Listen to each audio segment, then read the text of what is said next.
Жаркое лето, теплая зима и весенние снегопады не прекращают удивлять жителей Северной Осетии. Аномальная погода стала символом последних 2 лет. Причина всему – естественные колебания климата, утверждают синоптики. На деле же это самый неприятный и опасный период для людей, восприимчивых к переменам погоды. Очень часто с изменением погоды повышается или понижается артериальное давление. Что делать в этом случае, объяснили в кардиологическом центре клиники медакадемии.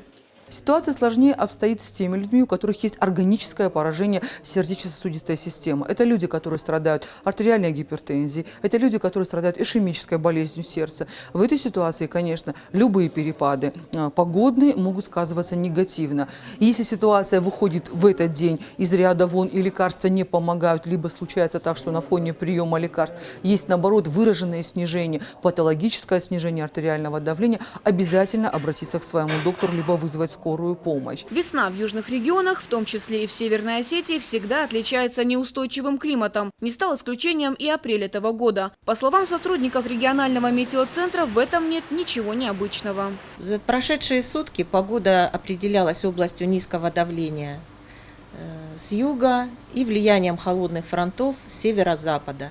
Именно эти атмосферные фронты принесли к нам осадки в виде дождя, в горных и предгорных районах в виде мокрого снега. Это нельзя относить к редким явлениям, вот этот апрельский снег, он часто наблюдается. Гораздо более редким у нас является снег, который вот у нас был зарегистрирован на территории нашей республики в первых числах мая.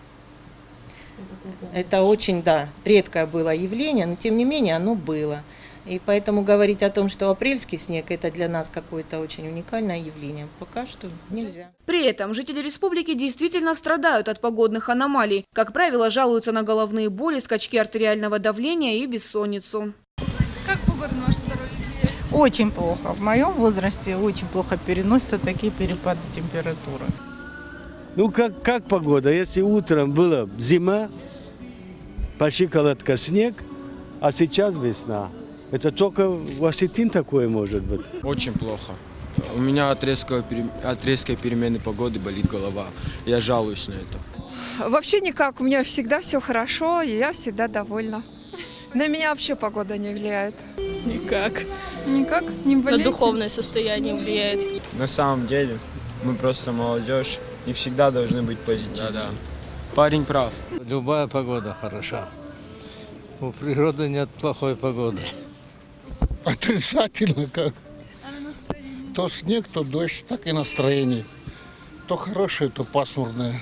В зоне риска находятся люди с сердечно-сосудистыми заболеваниями. На территории Северной Осетии их рекордное количество. Это в очередной раз доказывает, проблема не надумана, от нее действительно страдают люди. Один из способов решения – закаливание организма и регулярные занятия спортом. Это поможет снизить вероятность неприятных сюрпризов, связанных с погодой. Фатима Дзываева, Олег Рамонов, Осетия ТВ.